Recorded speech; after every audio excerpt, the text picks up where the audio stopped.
Hey all, in today's video, we're gonna be talking about 6 money traps that are easy to fall for, and if you're able to avoid these money traps, you're gonna be a lot better off. Let me know in the comments how many of these money traps that you guys have fallen for. I personally have been a victim of all of them, especially the second to last one. If you're able to avoid these money traps, you're gonna feel a lot happier, more confident, and you're gonna feel way more in control of what's going on with your finances. So let's start with number 6 and work our way up to number 1, and starting with our 6th money trap on our list, it's actually buying liabilities and not assets. So one of my favorite personal finance books is actually this one. It's entitled Rich Dad, Poor Dad, and in it, we actually find that the author has a real dad who is poor, and then he actually gets to know a second father, which is the father of his best friend, which is the rich dad. Now in the book, he basically details how his thoughts have been shaped about money and investing by both of his dads, and he tells you the difference between a poor mindset about money and a rich mindset about money. The book is a pretty good read. I like most of what he says in there, and I think it really debunks the myth that you need to earn a high income to be rich. One of the core tenets of the book is how the rich like to own assets instead of liabilities. So assets are those that produce cash flow or put money into your pocket. Now liabilities, on the other hand, those are things that take money out of your pocket, resulting in negative cash flow and no compounding opportunities. Common liabilities include cars, vacations, recurring shopping expenses, excessive eating out, unused subscriptions, and much more. According to the author, if you were to look at the budget of a poor person, you'll see that it's full of liabilities and has no assets. This is definitely the money trap that we fall into. If you're constantly having to pay expenses on, say, a car that you bought for fun, it's not really generating you wealth over time. We want to buy things that produce income for us, so those are assets such as rental properties, a business, products like books or art that appreciate,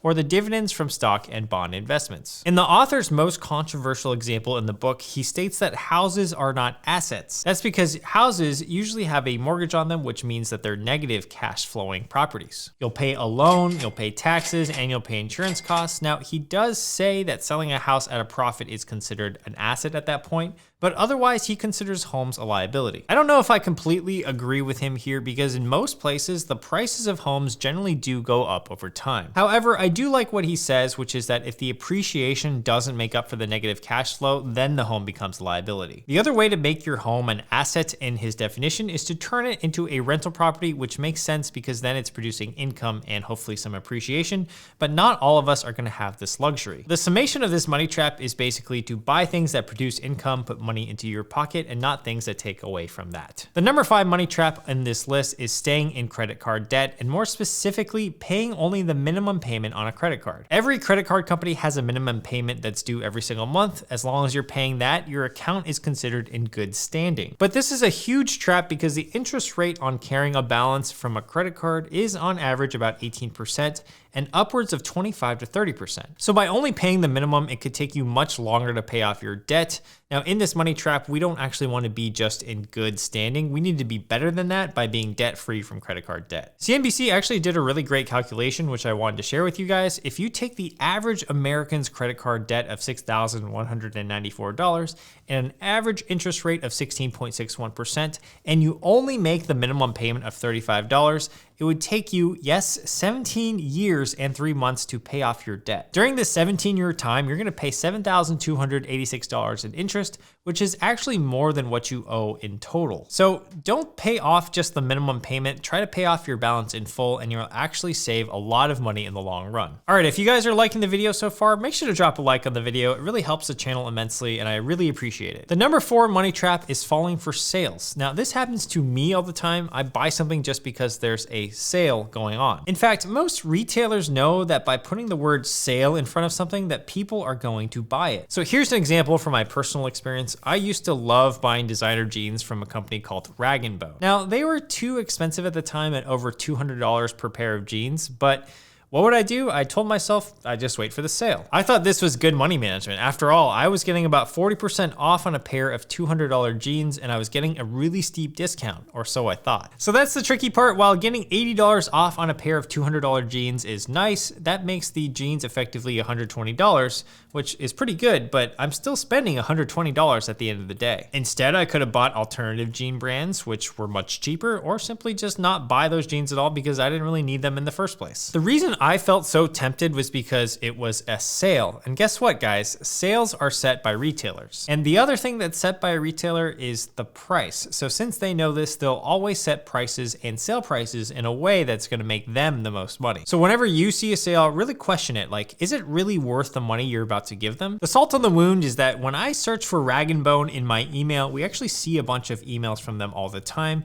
And at this point, they're doing a sale every single 10 days. Now, if a sale is happening every 10 days, is it really a sale? I think it's more of just like a marketing tactic at that point to get you to spend more money. So think twice about sales. Now, there are some exceptions to the sale rule, which I will talk about a little bit later in this video. The number 3 money trap is getting a car that you can't really afford. So the average American wants to look cool by driving a brand new car or a luxury car, especially once they start making more money. New cars can be a money trap because a car fresh from the manufacturer will lose about 30% of its value in the first year and will be worth about half by the end of 3 years due to the depreciation curve. A huge money trap is that dealers will often convince you that you can afford a car because of the monthly payments, and most dealers will get you to focus on the monthly payment number rather than the overall cost of the car. Auto loan debt accounts for $1.44 trillion in the US, which is more than the combined amount of all credit card debt, and that's pretty crazy. In order to not fall for this money trap, one of the rules that you can follow is the 1/10 rule of buying a car, and that was popularized by a financial blogger called Financial Samurai. The rule states that you should spend no more than 10% of your gross annual income on the purchase price of a car. So if you make $50,000 a year, try to keep your total annual car costs under $5,000. He states that, quote, "When you buy a car, you lose the opportunity to invest your money into assets that can grow and pay dividends in the future, such as real estate or stocks." Now that I think is absolutely true. By buying more car than you afford, it's kind of like negative compounding. So instead of spending $300 a month on car payments, if you invested it instead into the market for the past 10 years,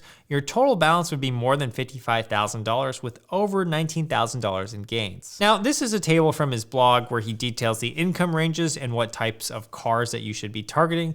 This errs on the side of conservative, but let's actually see what he suggests. He states that if you make between 50 to 100K, you should be targeting a 3 to 5 year old economy vehicle. And it's not until you make over $250,000 a year that you should be driving a luxury car like a Mercedes or Lexus. Now, the table is a little bit surprising to me because he also suggests that you need to be making over $250K a year to buy a Ford F-150. And that seems a little bit too conservative because you can get an F-150 for between $30,000 and $50,000. Now, perhaps he is just using the more expensive models like the Raptor or the limited edition for his calculations. So I don't know if I completely agree with him on this. It seems a little bit too conservative to me.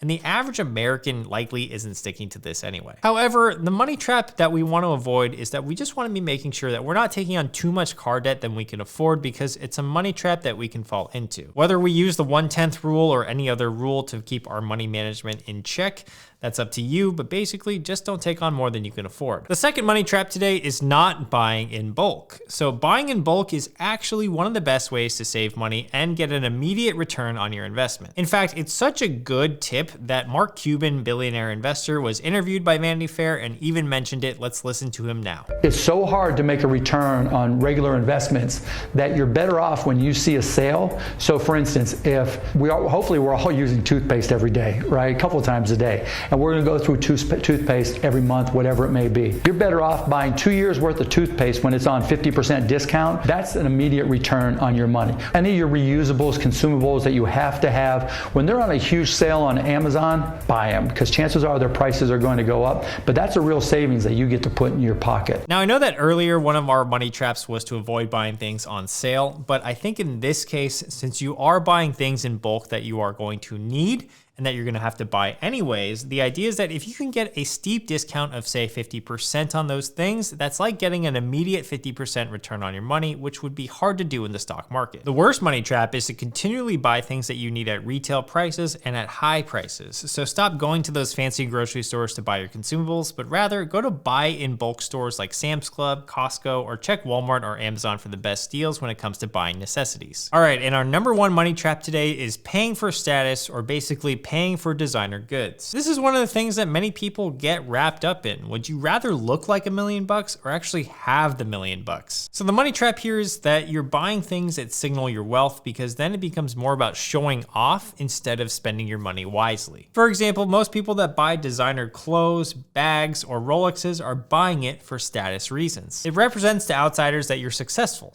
enough to buy a Rolex. Now, there are definitely going to be some watch fanatics who appreciate the inner workings of a Rolex, but I would say that's probably the minority and not the majority. Most casual wearers of Rolex are just buying it because they want to buy a nice watch, and when they think of a nice watch, they think Rolex. The real money trap here is that by buying something that's designer good or something that signals your wealth, is that usually these purchases are rather large. Imagine that this year alone, you make 3 to 4 money-related decisions per day. That's over 1,000 money decisions a year. You can make 1,000 perfectly reasonable money decisions, but if you make one decision that's a little bit too expensive and perhaps you buy a signaling good, you could undo all of your financial progress for that entire year. Imagine you spend the entire year saving $100 or $150 a month, and then in December you go and buy 2 Louis Vuitton handbags for $3,000. When it comes to signaling goods, really question whether or not you're gonna get full utility out of them. Now, if it does make you feel a certain way, perhaps you feel more confident, or maybe you're buying it because you're celebrating something like a job promotion, then by all means go for it. I'm just saying, don't make it a habit to consistently show off your wealth, especially once you start making more money. I know that if I ever come across extra money through a fluke or a job promotion or some sort of other means, the first thing I personally think of is how do I best allocate that extra income to my investments? If you are in that situation and wondering where to allocate some of your investments, make sure to check out some of my videos on investing, and I'll link those for you guys right here. I hope that you enjoyed this video today, guys. Let me know which of these money traps that you've fallen for, and make sure to subscribe to the channel. I'll see you guys in the next one. All right, peace.